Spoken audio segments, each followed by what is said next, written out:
பிள்ளையாய் பிறந்து விட்டான். அச்சம் மடம் நாணம் பகிர்வு என்று சொல்லக்கூடிய நல்வகை உணர்த்தோடு பிறந்து வீட்டிற்கும் புகுந்து வீட்டிற்கும் பெருமை தேடி தற்போதையே பெண். இவளா பெண் என்று பெயரெடுப்பதை விட இவள் அல்லவா பெண் என்று பெயரெடுக்க வேண்டும். இருந்தாலும் இது எந்த நாடு? யார் எங்கே கவலா?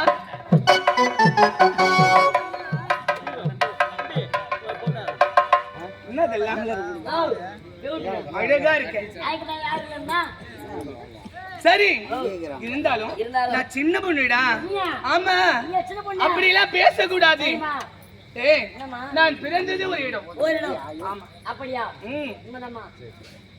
சூரியசேன மன்னனுக்கு மகளாக பிறந்து பிரதை என்ற பெயரோடு சேரும் சிறப்போடு வாழ்ந்து வந்தேன். அப்படியா? சிறிய குழந்தையாக இருக்கும் பொழுது பிரதை என்ற பெயரோடு சீரும் சிறப்போடு வாழ்ந்து வந்தேன். அப்படி குந்திபோஜராஜனுக்கு பிள்ளை இல்லை என்ற காரணத்திற்காக என்னை தத்து கொடுத்தார் என்னுடைய தந்தை. அப்படி தத்து கொடுத்த உடனே அந்த குந்திபோஜராஜன் சீரும் சிறப்போடு நாளொன்றுமாக பொடிதொன்று மேலையாக வளர்த்ததால் எனக்கு குந்தி என்ற பெயரை சூட்டினார். ஆமா, என்னுடைய பெயர் தான் குந்தின்னு சொல்லுவாங்க. அப்படி இருந்தாலும் ஒரு நேரத்திலே சிறிய பிள்ளையாக 5 வயது குழந்தையாக இருக்கும் பொழுது தெருவிலேயே விளையாடி கொண்டிருந்தேன். அப்படி நான் விளையாடி கொண்டிருக்கும் பொழுது தூர்வாச முனிவர் விட்டவர் எதிரே வந்தார். ஆமா, அவரை பார்த்து அனைத்து குழந்தைகளும் பயந்து ஓடினாங்க. ஆனா எனக்கு பயமே கிடையாது. ஆமா, அவருடைய பாதத்தை நான் சென்று வணங்கினேன்.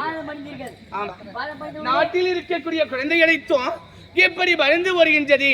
ஆனால் இந்த பெண்ணாகப்பட்டவை நம்முடைய பாதத்தை வணங்குகின்றாலே உலக நன்மைக்காக அவர் ஒரு யாகம் நடத்துவதாக இருந்தார்.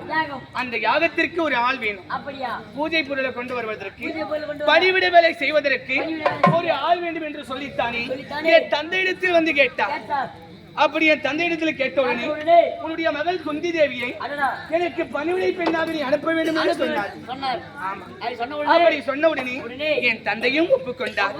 அவருடைய யாகமும் முழுமையாக நிறைவேறியது. ஆமா, அப்படி பூர்த்தியான உடனே அவர் 5 கற்களை கொடுத்து 5 மந்திரத்தை உபதேசித்தார்.